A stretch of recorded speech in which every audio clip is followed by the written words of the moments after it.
Hi everybody, I'm Tanishka, and yeah, look, I started my morning having a beautiful online meeting with other teachers of women's mysteries in America, and then followed that up with my yoga and meditation and chanting practice. And I kept getting, you need to share this, you need to share this. So here I am in the t-shirt I slept in, just, feeling guided to speak this. And wherever it lands, wonderful. Um, and that is on the subject of abundance. Um, as those that follow me know, I've just spent 2 months living in Bali. Now, Bali is a very feminine country, and I'm currently experiencing my Venus return. So Venus has an 8-year orbit. So every 8 years she ends up where she was when we were born.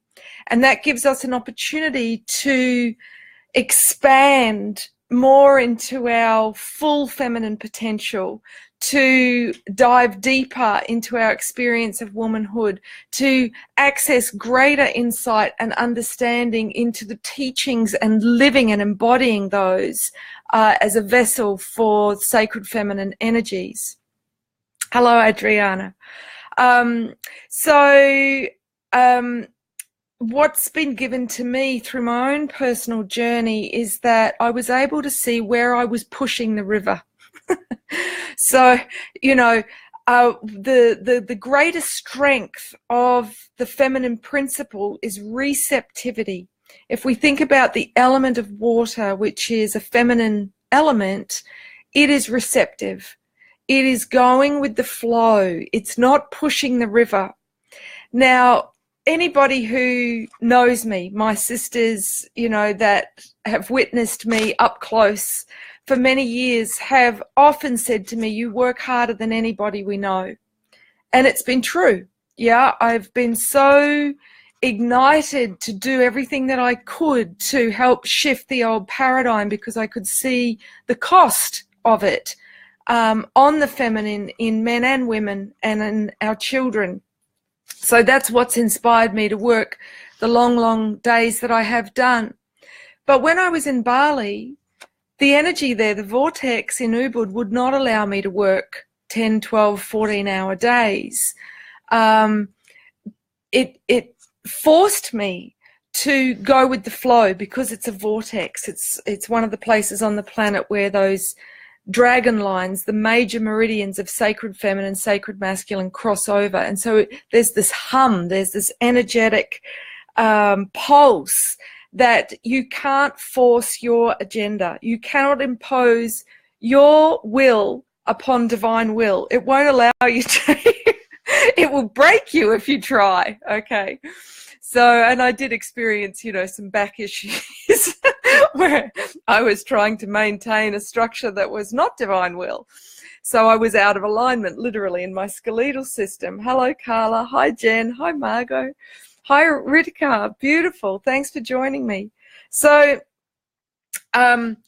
what I realized is that to be in the flow of abundance, of the force, we simply need to pay heed to what is the universe offering us? Where is their energy? So rather than having an idea and pursuing it, hi Josie, regardless of what is being given back to us, we need to identify where is their energy. So where am I excited? Where am I enthusiastic? And follow that. But also in the service that I'm putting out in the world, what is being received? So I'll give you an example. Initially, when I brought out the first Red Tent online facilitator course, there weren't any others. And, I was following guidance. I'd had a vision of spirals all over the planet taking place during the vortex of new moon, of seeding intention to help shift the old paradigm. And then a sister told me about a platform where I could create a course, and there was energy there. Yeah, I was following the flow. and it took off like wildfire. Yeah, as one woman said to me this morning, your course is iconic, which is great.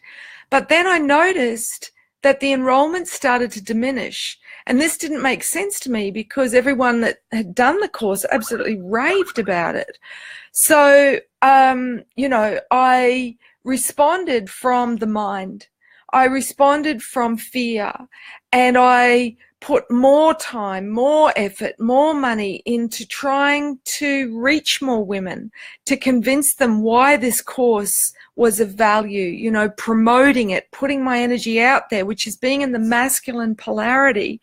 And all I did was lose a lot of time, effort, energy, and money in trying to do that. And still the enrollments continued to wane. And when I went to Bali, one of my intentions, apart to heal, was and to expand my life, to connect more with brothers, since the last 20 years had been very much immersed in sisterhood, was that I was doing a trial as what's called a digital nomad, somebody that can work anywhere in the world because they're working online. And what I discovered was I don't want to work with my head in a computer for 10 hours a day. Yeah, my greatest joy is being there with people and helping to facilitate a transformation, helping to shift them from suffering into grace, into self-acceptance, into transcendence, into joy, into understanding through insight. And you don't get that so much when you're working remotely. You know, occasionally I'll hear back from somebody, oh, wow, it changed my life, but you're not witnessing the transformation. You're not there in the energy, which is potent. So what I realized was that I want to be touring the world, working with women of all cultures, all colors, all ages, up close and personal. I want to do more retreats, more speaking events, you know. And so I put that out there to my community, and I noticed once I stopped and I listened to my heart, that that's where the energy was.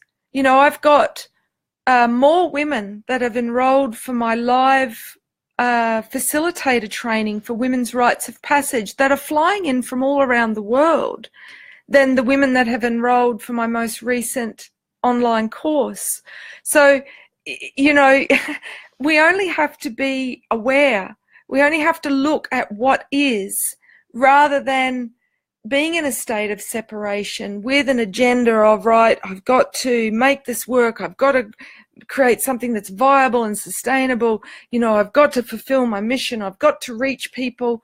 Another example was, you know, I created this online course for men because I've just entered Chiron return. Chiron, the transit of Chiron, it has a 49-year orbit, and when it returns back to where it was when we were born, it brings up for us our greatest wound to heal, which is an initiation into our elder years. And I just had my 47th birthday in November, and that, you know, when I looked at my chart, it had put me into, you know, preparing for my Chiron return. The issues were already coming up. But the gift in that, I have Chiron in Aries in the 12th house. Chiron is being of service, helping to heal the wound that is the wound of the feminine, because Chiron was wounded by an arrow that had the menstrual blood of Medusa, or others say the blood of the serpentine Hydra. So it's the wound is actually the distortion of the feminine and how that's impacting us on a daily basis. And because I have it in Aries, which is a masculine sign, it's ruled by Mars, okay, which is the masculine energy. Aries, when it's empowered, is the archetype of the sacred warrior, the rainbow warrior. And in the 12th house, which is the collective, yeah, healing old collective karma, what's being activated now is that I start working with men, helping to heal the feminine distortion, the wound of the disowned feminine in the collective masculine. So I was like, right, I need to make an online course to reach more men. Well, I had 3 men sign up and that was not viable for my time and energy. And so initially I was frustrated. I was like, I'm not able to reach men, and I know I'm being guided to help them. I've got insights that can help them. And so, I ended up needing to surrender that, which is, again, one of the strengths of the feminine. You might know the image of the Nile Goddess. It's a very, very ancient sculpture of a woman with her arms in the air. And this is the position of soul. This is when we hand it over, when we cast the burden and we say, okay, I'm stuck. I need help. My life isn't working, or I don't know how to move forward with this project or with this vision that you've given me. Help. And only when we ask for help can divine providence be showered down upon us, because one of the universal laws that govern, the physics of the universe is free will. We, as sacred sovereign beings, have free will. So unless we specifically ask for help, unless we ask, then it is not given. When we ask, it is given. So, whenever I was going for a healing session, I would ask not just spirit, I would ask my ancestors, the ancestral lineage, knowing it was going to free all of us from our karmic patterning and future unborn generations. So, the more we ask, the more we allow ourselves to be the sacred vessel, which is that feminine polarity, the more we move into the flow, into what's called amazing grace. So another thing that I did was, let me just finish the story about not being able to reach men with this course. I realized that what was being given to me were all these beautiful men that were crossing my path, that were embodying more of the sacred masculine than I'd ever seen. Men that were willing to put in the time, effort, and energy to heal, to transform, to grow. And so I was looking at, well, what are they doing? They're going to live events. Yeah, they're not doing it online. And so, I reached out to a brother who had moved me with how much he embodied those, the feminine traits positively within himself to complement his masculine. And I asked him if he would like to co-facilitate Grail initiation rites for men. And so we've begun seeding that, talking this week. So, and that was confirmed by another brother, a Reiki channel, who crossed my path, offered to give me a quick zap for my back. And he got, you need to focus on doing this live event, this Grail event, and then the online courses, you can follow it up with those. So I want to speak to another gift that really helps abundance to flow that I have watched just in the last month. And that is, in Bali, the whole country does prayers of gratitude to start their day. And, I had from time to time done gratitude practices, but I hadn't made it a part of my daily yoga, meditation, and energy clearing practice. And so I started doing this. I started really focusing on all the things that I had to be grateful for, how spirit was supporting me. And the catalyst was that I'd had back issues because I'd been focusing on where I couldn't see support. That was my old story. And so because I was focused on, the ego, what it does is it tries to identify problems, because it's constantly trying to protect us, look out for us. And so it's the troubleshooter aspect of our psyche. So it's always in hypervigilance, looking for, where is there a problem? How can I fix it? And the more we're in that state of hypervigilance, the more stressed out our nervous system is, the more we're running on fear, and we feel, I don't have enough time, I don't have enough energy, I don't have enough money, and we're anchoring those stories and we're enacting them, we're embodying that frequency, and so therefore that is what our subjective experience is. And in coming back home to Australia, after being in this flow in Bali where whatever I needed would come to me, usually within 48 hours, okay? Because every day, hi Mariana, hi Shamna, hi Jen, hi Prima, hi Jill. Every day I was doing this gratitude practice, just sitting there and thinking of all the things that I had to be grateful for. And one of those things every day was all the women who follow me, all the women who read my books, all the women who sign up for my courses, because, you know, it's a two-way co-creation. It's symbiotic. They're helping me to get my voice out in the world, to be a vessel, to be an oracle for her, for the sacred feminine, which we're all vessels for. But, you know, the more I'm able to open my sphere of influence, the more she gives me to share. So, you know, there's this beautiful sort of flow through that's happening. The more women that share my work, that speak about it, you know, the more that is given to me in divine providence. So, you know, I share and I thank these women every day. And what I noticed was happening, I said to Alyssa, who helps me with my social media, I said, that's it, let's stop all promotion, because I noticed the numbers of my page were going down. And the last thing I wanted to do was to spam people, yeah? And, you know, Facebook, like all the social media platforms, it started out as a place where we could connect, where we could share.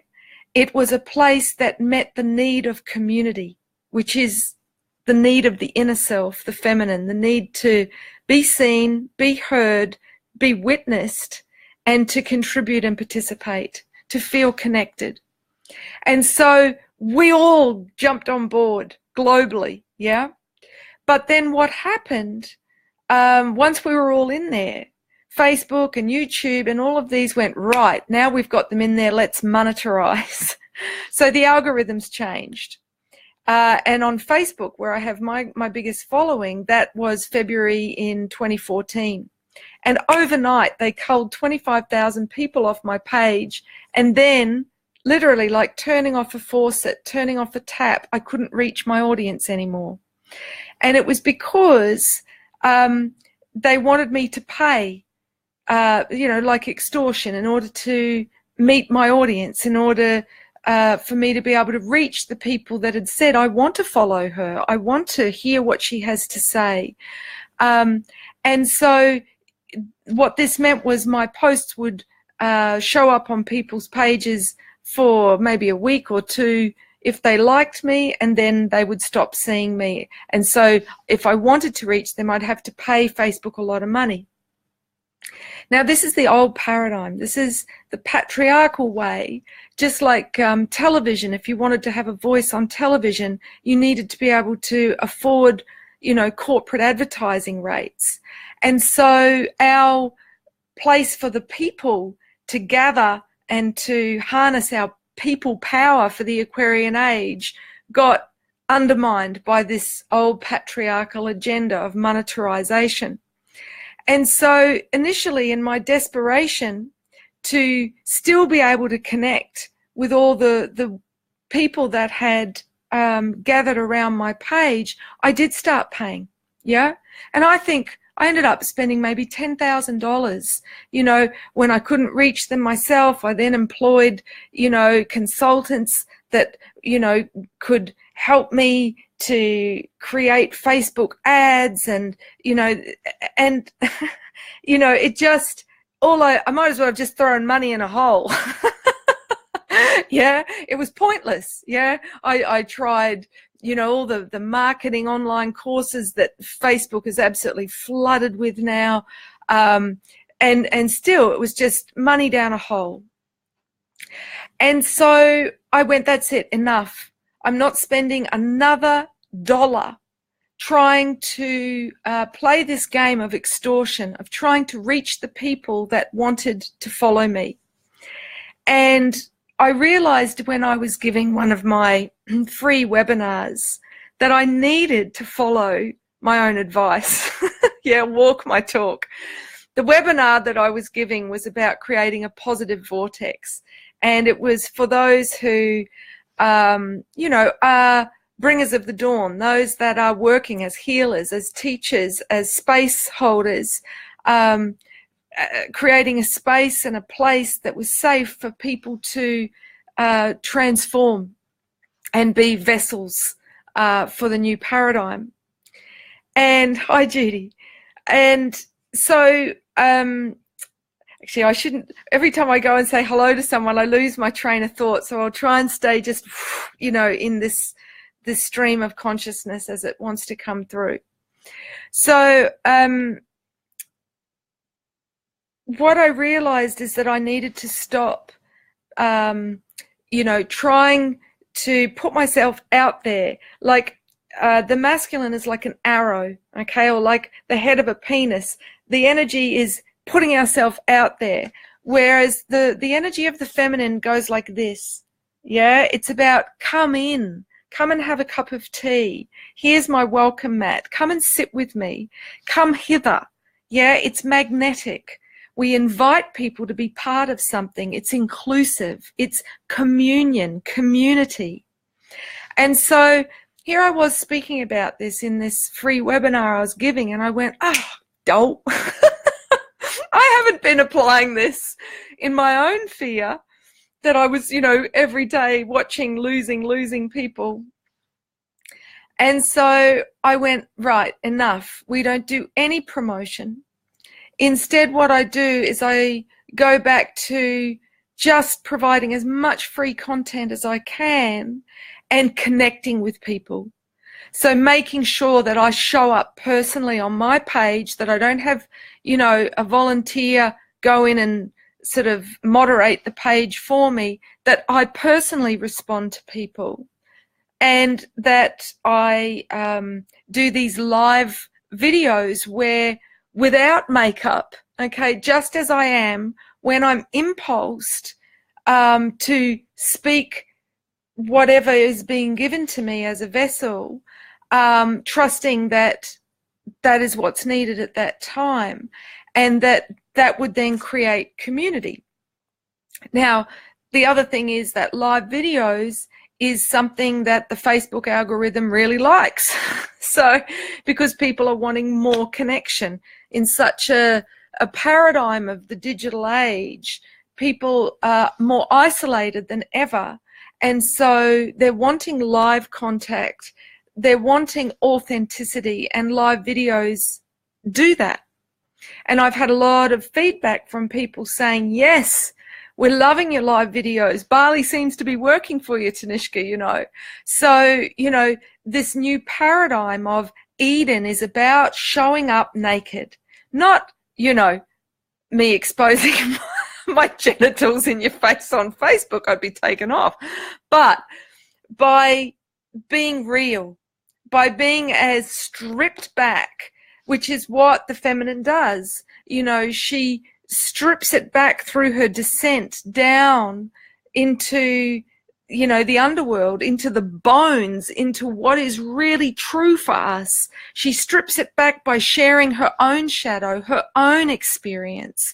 And this is what helps us to feel I'm not alone. Yeah, I see myself in you.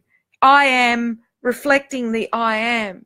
And that moment is what is healing. That's the power that we experience in circle. And I know that, having sat in circle for over 20 years. So I also noticed in coming back to Australia, it was like I'm back here to do this teacher training and to pack up my home and then move back to Bali.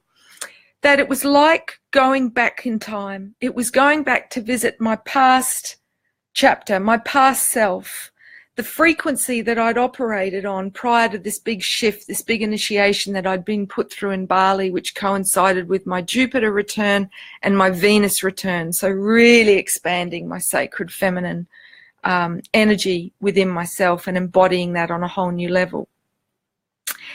And what I saw beautifully mirrored back to me, and some of my sisters who were still doing, you know, single mother, struggling with money, which is what I had journeyed a lot in that last chapter, was that they were constantly speaking about their trials and tribulations.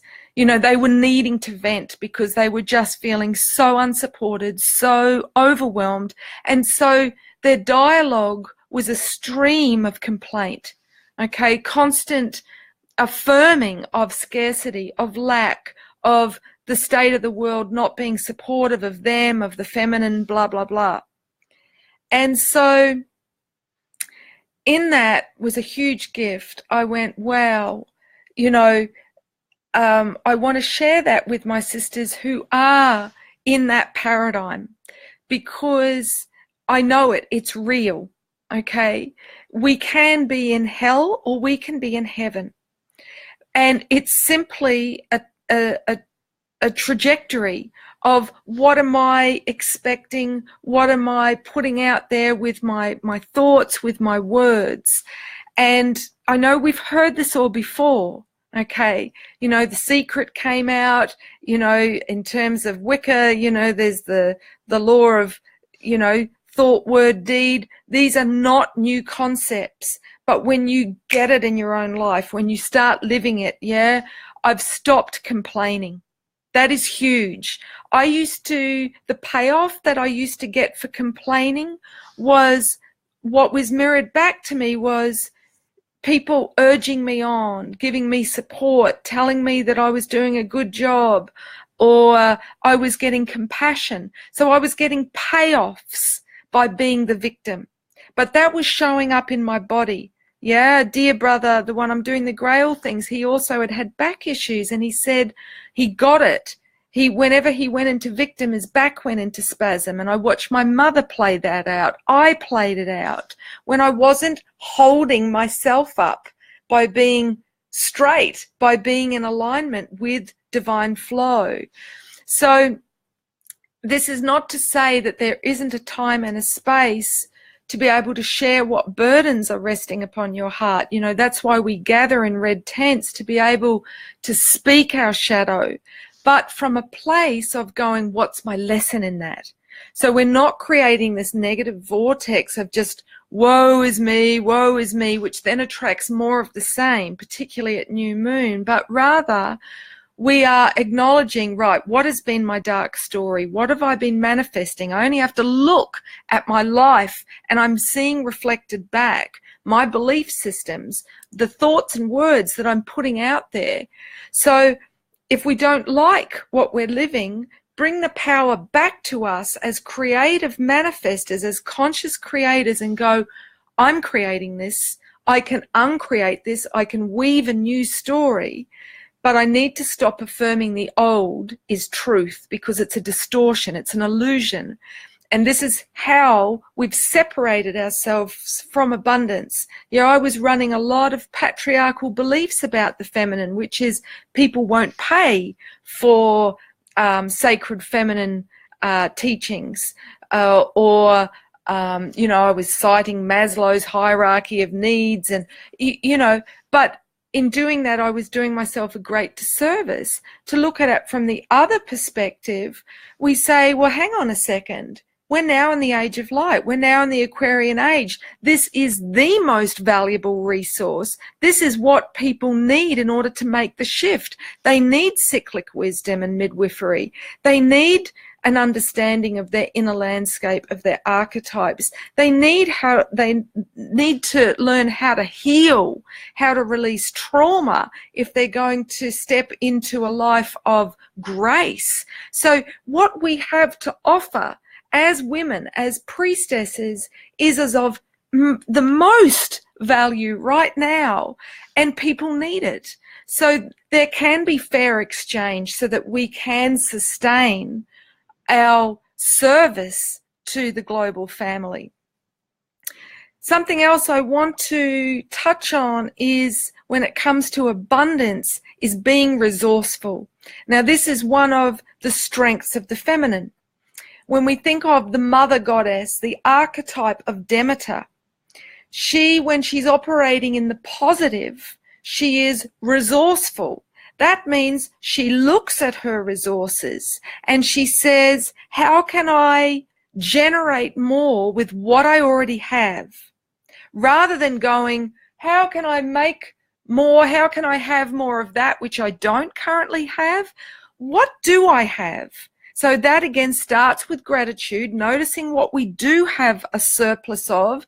And I'm not talking just of, say, tomatoes. Okay, yes, barter is certainly the new way forward, moving into energy exchange, because the Aquarian age, the symbol is energy. It's Kundalini. It's not about the physical. It's not about having a physical measure of energy, which is money. That's old paradigm. Yes, we still need to pay the rent. We still need to pay for airfares in order to go and teach physical things we need. So we are still needing to charge money, but it is tapering out.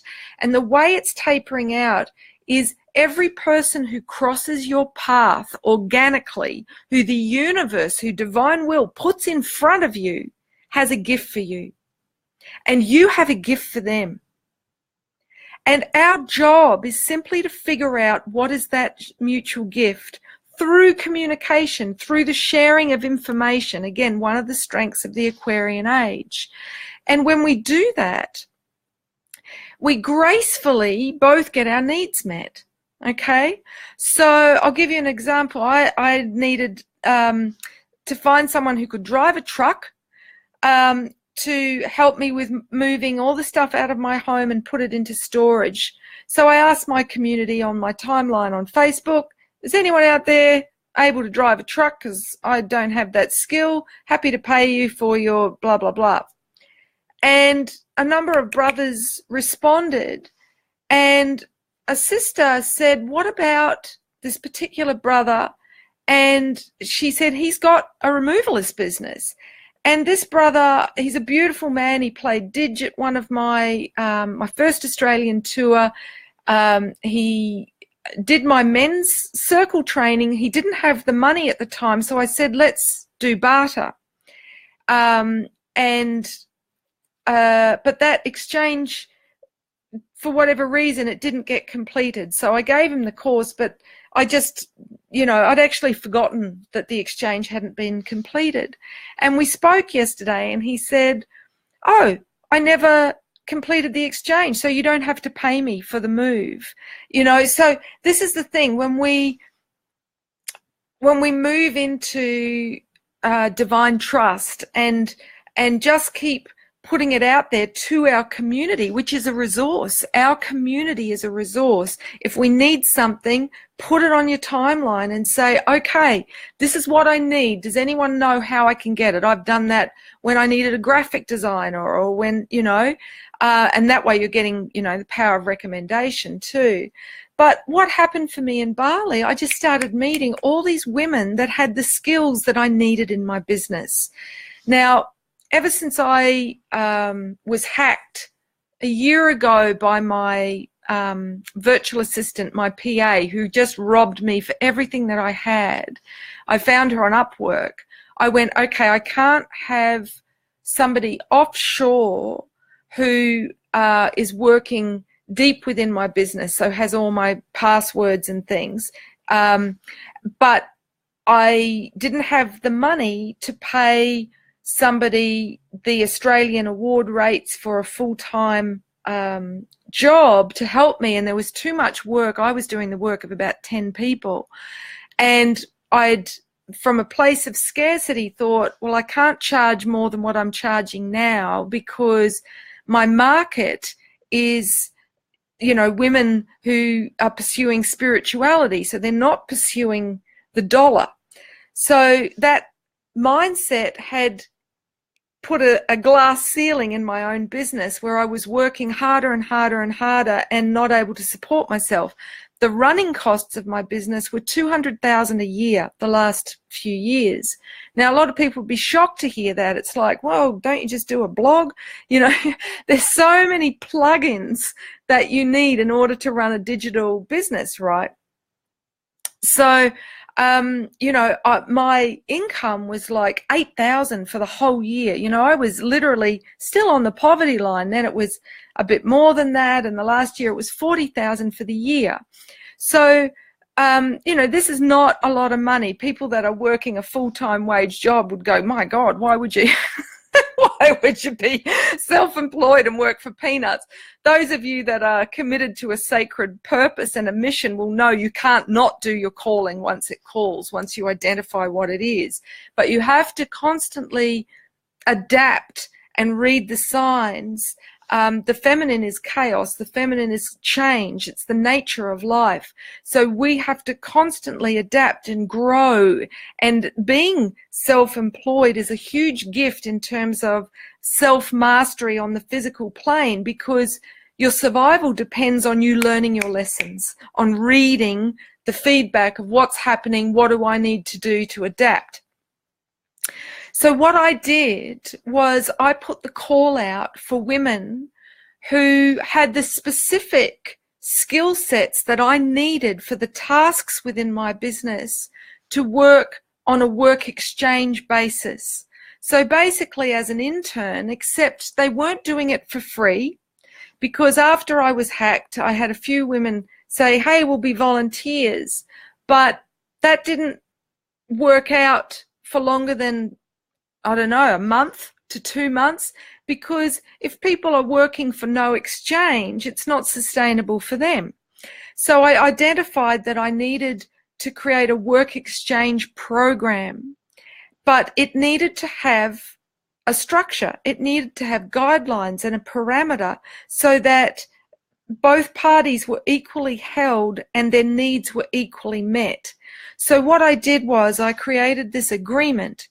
And in that agreement, hi Marie, I had a list of all my short courses, all my books, all my CDs, all my my DVD, my Priestess Path courses, my retreats, my live events, my facilitator training courses, and I asked the women to go through and tick what it was they wanted to do.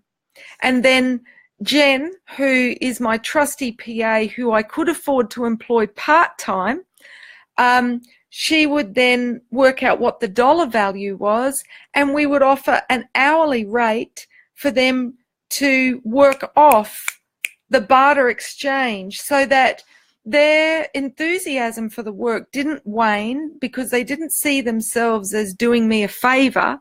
They could see what they were getting. And I also had people that were dependable, because this was an employment for them.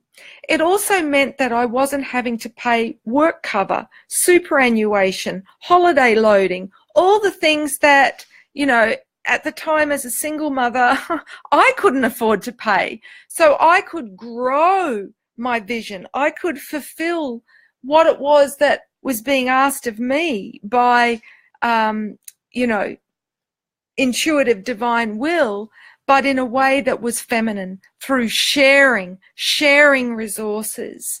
So I put that out there to all the women who are being given a vision for how they can create a peace in this new paradigm, that if you don't have money, which is the old paradigm, be resourceful with what it is you do have to exchange. And if you're not, able to adapt that to the field that you're in, it might be, okay, if you're a stay-at-home mum, you might be able to do childcare or carpooling, or make an extra packed lunch for another child whose mum has to be up and out of the house by 7 a.m.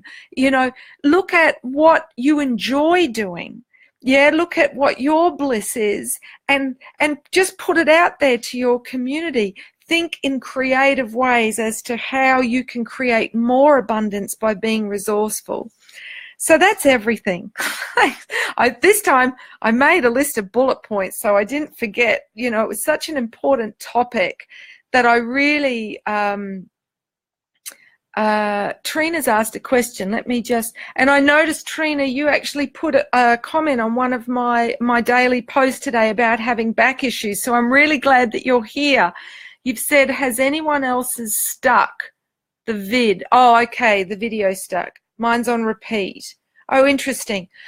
This will be recorded and it will be uploaded to my YouTube channel. So if you ever miss one of my live Facebook videos at any time, if you subscribe to my YouTube channel, which is just the Moon Woman, you will be given an email notification whenever a new video is uploaded. Okay, so you don't just have to catch me on the hop on Facebook. For those who are thinking, oh, I want to stay connected with the Moon Woman, then the best way to do that is simply to subscribe free on my website, themoonwoman.com, and every day you get a free lunar update direct to your inbox, rather than being at the mercy of Facebook's corporate algorithms.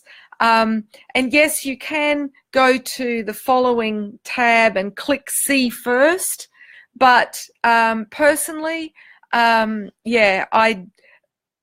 only direct way to make sure that you stay in contact with me is to subscribe. It's free. I won't share your details with any other lists or anything like that. So so that's everything. I'd love you to share your experiences of how you've applied any of these principles for abundance, for creating in a feminine paradigm, in the Aquarian age way, that have worked for you in the posts underneath this post.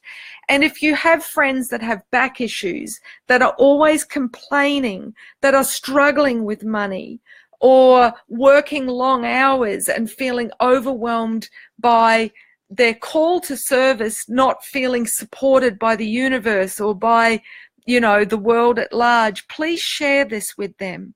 Or just, if somebody intuitively pops into your head, trust that and share it with them.